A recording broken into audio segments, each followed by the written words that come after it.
नीतीश कुमार को इंडिया गठबंधन से अलग होने पर राजनीति बहुत तेज है। जन अधिकार पार्टी, लोकतांत्रिक आज़ाद समाज पार्टी और विकासशील इंसान पार्टी इंडिया गठबंधन में अपना भविष्य तलाश रहे हैं। रही बात बहुजन समाज पार्टी, तो उसने अपना तुरुप का पत्ता अभी नहीं खोला है। लोगों का कहना है कि महागठबंधन में इन्हें भी मौका देनी चाहिए। संविधान बचाने की राजनीतिक संघर्ष में इनकी भी महत्वपूर्ण भूमिका अवश्य दिखती है। सभी दलों को एक होने के अभियान में सीटों की बंटवारा होने से पहले इन्हें राजनीतिक हिस्सा बनाना जरूरी है। इन दलों का राजनीतिक जुझारूपन अपने आप में मायने रखता है। इन्हें इंडिया गठबंधन में शामिल न करना कांग्रेस व राष्ट्रीय जनता दल की भविष्य में एक राजनीतिक चूक मानी जाएगी। आइए हम जानते हैं इन घटक दलों के बिहार में जुझारू नेताओं का क्या कहना है। बिहार साथी न्यूज़ से शमशेद खां की रिपोर्ट। चैनल को फॉलो और सब्सक्राइब अवश्य कर लें। हमें दया आती है 56 इंच के उस प्रधानमंत्री पर, जिनको जनता ने अपार मैंडेट दिया, जाए जिस कारण से दिया हो, जिस कारण से इमोशनल ब्लैकमेलिंग हुए हो।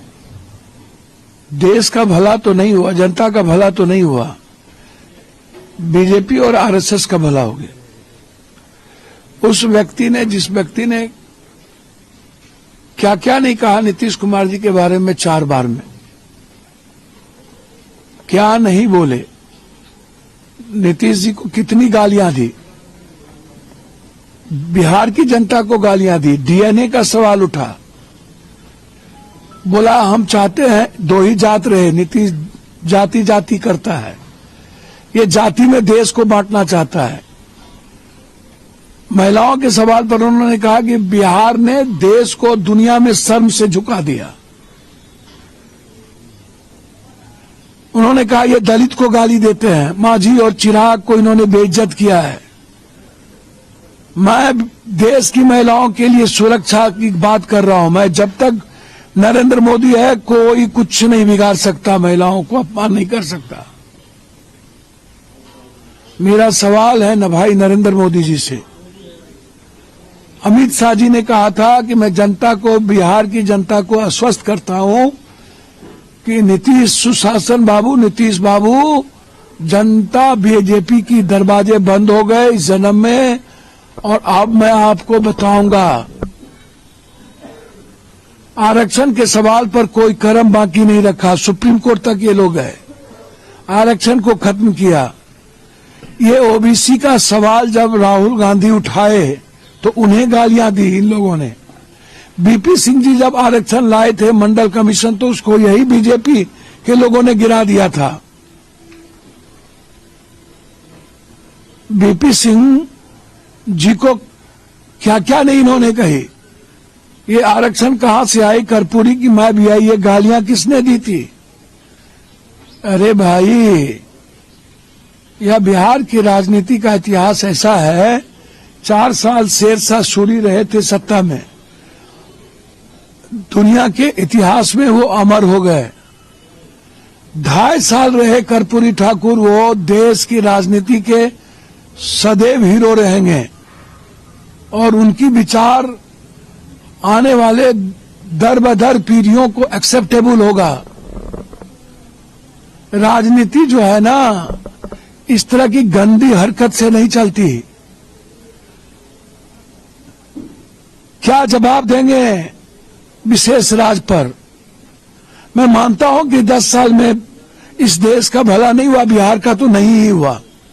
विकास की बात करने वाला विशेष राज के बारे में ये कहते थे कि हमको विशेष राज मिलेगा तभी जाकर हम विकास सही तरीके से कर पाएंगे। तो क्या विशेष राज ले रहे हैं नीतीश जी?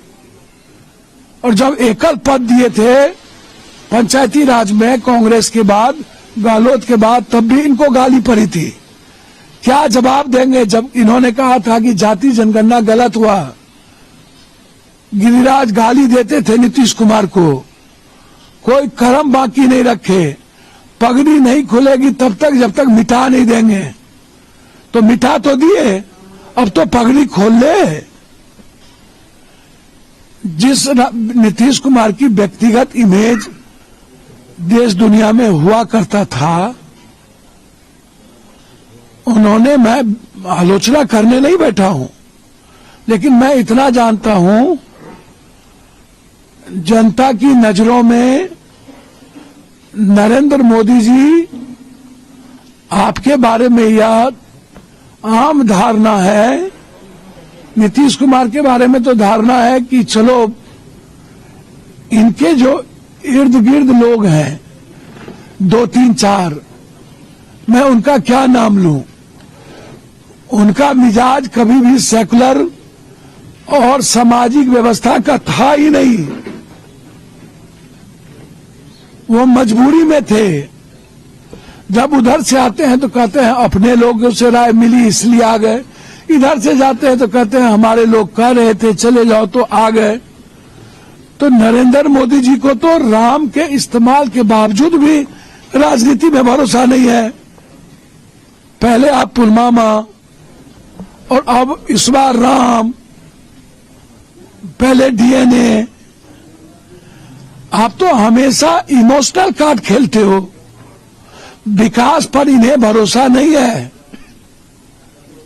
आप इसको समझो। क्या जवाब देंगे भूमिहार समाज, राजपूत, ब्राह्मण, अन्य जो लोग हैं जिसको ये कहते थे आरक्षण गलत है और जाति जनगणना गलत हुई है, तो क्या नीतीश कुमार की जो सिंबल है उस पर राजपूत, भूमिहार, ब्राह्मण इनका वोट पड़ पाएगा? वोट मरेगी। इसीलिए मैं पूछ रहा हूं, मेरा सवाल किसी के विरोध से नहीं है, मेरा सवाल नरेंद्र मोदी जी के स्पीच से है। सलमान भी जय श्री राम कर रहा है, तो ये कहीं ना कहीं इस बात को इंगित कर रहा है कि यहाँ लोग एक डर और भय का माहौल और लालच का ये पूरा चक्र चल रहा है। और ये सत्ता पाने के लिए आप समझ सकते हैं कि जिस देश को बेचा जा रहा है, इस देश की संपत्ति को नीलाम किया जा रहा है। आज जो है 1,78,000 करोड़ का कर्ज हो गया है। जीडीपी का 80% जो है आज हम कर्ज में चुका रहे हैं। वैसे देश में अगर घंटा बजाया जा रहा है तो समझिए कहाँ जा रहा है।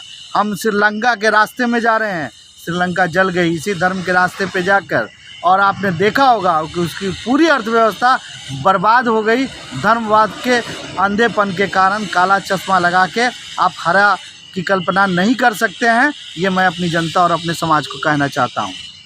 तो आप लोग आज़ाद समाज पार्टी के लोग SC ST OBC के साथ क्या कर रहे हैं? देखिए, हम एक विकल्प है, हम एक ऐसे योद्धा हैं जो बताते हैं कि हम किस रास्ते पे हमें जाना है। और इन सब चीज़ों के लिए हमें कांसीराम साहब, बाबा साहब और तमाम रमाबाई, फुले जी, सब लोगों ने हमें बताया है कि हम किस रास्ते से हमें अपनी तरक्की करनी है। हमें घंटा बजाने से हमारी तरक्की नहीं हो सकती, इस बात को समझ लीजिए। आज के डेट में लोग बेरोजगार हैं, इस बात को सोच ही नहीं रहे हैं। नहीं, बेरोजगारी का तो एहसास है। देखिए, कार्ल मार्क्स ने भी कहा है कि धर्म एक अफीम है, जिसे चटा दीजिए वह सिर्फ वही उसी में मग्न होगा। तो धर्म का जो अफीम अभी लगातार जो राज्य द्वारा किया जा रहा है, उसी का परिणाम है कि लोग अपनी परिस्थिति को भूल जाते हैं और जय श्री राम बोलकर अपने आप को खुश पाते हैं। हमारे भी समाज में मुलायम सिंह यादव जी जैसा नेता पैदा होता, काश हमारे समाज में लालू प्रसाद यादव जी जैसा नेता पैदा होता, स्वर्गीय रामविलास पासवान जी नेता पैदा होता, बहन मायावती जी जैसी महिला पैदा होती, तो काश आज हमारे समाज को आरक्षण मिल गया होता। और आरक्षण मिल गया होता तो आज आपका समाज का बेटा कलेक्टर होता, SP होता, डॉक्टर होता, इंजीनियर होता, दरोगा होता, टीचर होता। आज हजारों हजार संख्या में आपके लोग सरकारी नौकरी पा लेते।